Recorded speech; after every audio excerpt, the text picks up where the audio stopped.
इस बार मैं खासकर इन वीर सैनिकों को, संतोष बाबू और उनके वीर साथियों जो कि 20 से भी अधिक संख्या में थे, उनको अपनी तरफ से, लद्दाख और भारत के पूरी जनता की तरफ से श्रद्धांजलि अर्पित करने के लिए आया हूं और साथ ही याद दिलाने आया हूं कि इस जंग में सैनिकों के साथ साथ हम नागरिकों का भी एक बहुत बड़ा रोल है। उम्मीद है आप ये रोल निभा रहे होंगे। देश के शहीद हुए सैनिकों को श्रद्धांजलि देते हुए नजर आ रहे हैं सोनम वांगचुक। ये वही सोनम वांगचुक हैं जिन्होंने कुछ हफ्ते पहले बाइकॉट चाइना का एक अभियान शुरू करके चीनी सरकार की जड़ें हिला दी थी। अब गैलवान घाटी में इतनी बड़ी घटना के बाद सोनम फिर अपनी नई वीडियो के साथ कुछ जरूरी बातें लेकर आए हैं। सोनम अपने वीडियो में बताते हैं कि चीनी सरकार गैलवान घाटी में हुई घटना में अपने मारे गए सैनिकों की संख्या इसलिए नहीं बता रहा क्योंकि अगर वो बता देगा तो भारत में लोग बदले की मांग करेंगे और चीनी सामान का विरोध करेंगे। वो इसलिए नहीं बता रहे हैं क्योंकि उनको डर सबसे ज्यादा भारतीय नागरिकों के वॉलेट वॉर से है, क्योंकि अगर वो ये संख्या दिखाएं और जनता हमारी और नाराज हो तो उनको अब तक जो चोट पहुंची है वो और जोर शोर से पहुंचेगी। और ये लगभग साफ हो जाता है इस ट्वीट में, जिसमें वो ये इशारा कर रहे हैं कि इस हादसे के बाद भारतीय नागरिक चीनी सामान का बॉयकॉट ना करें, यानी कि सांप भी मर जाए और लाठी भी ना टूटे। आगे सोनम कहते हैं कि हमारा जो अभियान है वो बहुत अच्छा चल रहा है, लेकिन कुछ अपने लोग ही सवाल उठा रहे हैं।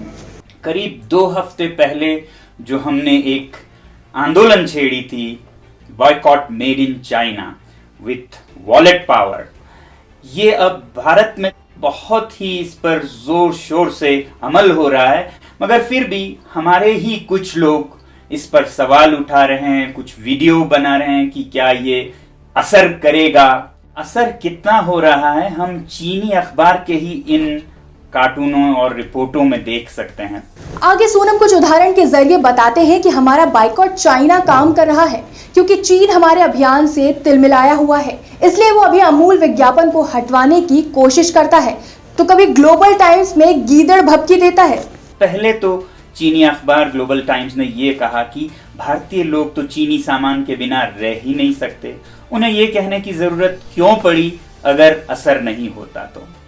फिर गूगल पर ऐसा दबाव डाला गया कि वो कुछ भारतीय ऐप्स को ही हटा दें। फिर ट्विटर पर दबाव डाला गया कि वो अमूल के इस ऐड को हटा दें। अगर असर नहीं होता तो इतना छटपटाता क्यों? सोनम कहते हैं कि बहुत से लोग ये प्रश्न उठाते हैं कि सिर्फ भारत के विरोध करने से क्या होगा। इस पर सोनम जवाब देते हैं कि हमारे अभियान से बहुत से देश प्रभावित होकर ये कदम उठाने लगेंगे, तभी चीन पूरी तरह टूट जाएगा। फिर कुछ लोगों ने ये कहा कि भारत के ट्रेड या व्यापार का चीन पर असर नहीं पड़ता, सिर्फ 3% है उसके व्यापार का।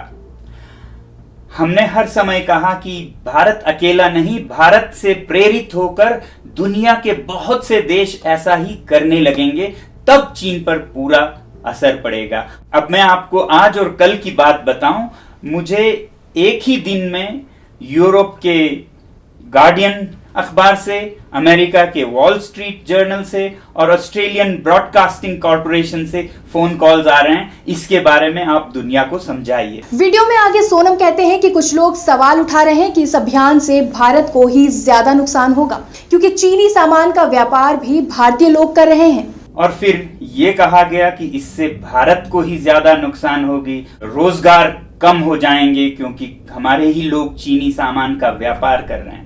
मगर क्या हम ये भूल नहीं रहे हैं कि कल तक भारत में जो बन रहे थे उन सारे रोजगारों को हमने खो दिया चीन से सामान खरीदकर, और आने वाले कल में जब भारत में ही बनने लगेंगे, जब हम बहिष्कार कामयाबी से करेंगे तो कितने रोजगार पैदा होंगे। सोनम कहते हैं कि चीनी सामान कैंसर की तरह है, इसे खुद से दूर करेंगे तो थोड़ा दर्द तो होगा ही, लेकिन आगे के लिए हम बेहतर हो जाएंगे। मेरे ख्याल में ये बॉयकॉट मेड इन चाइना जो आंदोलन है ये एक कैंसर इलाज की तरह है। अब हमें कैंसर तो हो चुका है, हम पराधीन हो चुके हैं, तो इसको हटाने के लिए चिकित्सा में, इलाज में कुछ दर्द तो होगा, मगर 1, 2, 3 साल में हम फिर आजाद हो जाएंगे। आगे सोनम बताते हैं कि इसीलिए software in a week, hardware in a year का फॉर्मूला दिया है, क्योंकि इससे हमको समय मिल जाएगा। बॉयकॉट मेड इन चाइना,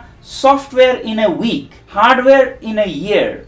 जो साजो सामान है उन्हें 1 साल में, उसमें भी मैंने ये जोड़ा था कि फिनिश्ड गुड्स, जो बने बनाए चीजें हैं, इन अ ईयर। कॉम्पोजिट गुड्स, जिसमें कच्चा माल या कल पुर्जे जाते हैं, इन 2 ईयर्स। और 2-3 साल में वक्त मिल जाएगा उद्योगों को नए नए अवसर बनने में। वीडियो में आगे सोनम कहते हैं कि अब तो मौतें होने लगी हैं, अगर अब भी हम नहीं जागे तो भला कब जागेंगे। मगर अब तो मौतें होने लगी हैं, और जब मौतें होती हैं तो बड़े बड़े इनकलाब आते हैं और तख्ते पलट हो जाते हैं। ट्यूनीशिया में जब अरब स्प्रिंग आया तो ये एक सब्जी वाला मोहम्मद बौजीजी, जब उसकी मौत हुई तो पूरा देश जल उठा और तख्ता पलट हुआ कई देशों में। उसी तरह चीन की बात कर रहे हैं तो चीन में ही तिएननमेन स्क्वायर पर एक बहुत बड़ा विद्रोह और तख्ता पलट होने से रुक गया 1989 में, जब हु यांगबाओ की मौत हुई थी। सोनम कहते हैं कि हमें शहीदों के बलिदान को व्यर्थ नहीं जाने देना चाहिए, कम से कम अब तो जाग ही जाना चाहिए। आगे अपने वीडियो में सोनम सरकार को हिदायत देते नजर आ रहे हैं।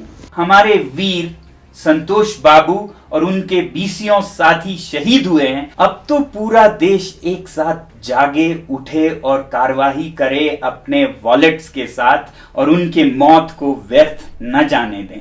मगर फिर लोग असमंजस में पड़ जाते हैं, कंफ्यूज हो जाते हैं, जब सरकारी अभियान जैसे माई गव इंडिया टिकटॉक पर ही अपना अकाउंट खोलते हैं, जब पूरा देश उसे हटाने में लगा है। तो मेरी गुजारिश है कि हमारी सरकार भी इस पर ध्यान दे। सोनम कहते हैं एक तरफ तो समाचार चैनल बाइकॉट चाइना में साथ देने की बात करते हैं, दूसरी तरफ उन्हीं चाइनीज कंपनियों के विज्ञापन चलाते हैं। और जो टीवी चैनल्स हैं वो एक तरफ चीन से बॉयकॉट की बात कर रहे हैं और दूसरी तरफ चीनी सामान के एड्स चला रहे हैं। तो मेरी आपसे, जनता से गुजारिश है कि जिस भी चैनल पर जब भी कोई चीनी सामान का ऐड आए तो चैनल बदल दीजिए, चैनल बदल दीजिए, इतना बदल दीजिए कि उस चैनल का टीआरपी घटकर 0 हो जाए और वो भी फिर जनता के साथ इस मुहिम में जुड़ जाएं। आखिर में सोनम वांगचुक ये कहते हैं कि मैं उम्मीद करता हूं इस आंदोलन को आप लोग ऐतिहासिक बनाएंगे। पूरी उम्मीद है कि आप लोग न सिर्फ अपने स्तर पर बल्कि पूरे देश स्तर पर इस कदर इस आंदोलन को बढ़ाएंगे कि इतिहास में ये लिखा जाएगा कि ये आंदोलन भारत से निकली थी और विश्व में ऐसे फैला कि संसार का नक्शा बदल गया। तो दोस्तों, तय अब आपको करना है, बाइकॉट चाइना अभियान की सफलता या फिर देश की असफलता। हमें कमेंट कर जरूर बताएं। साथ ही इस वीडियो को लाइक और शेयर करना ना भूलें। जय हिंद।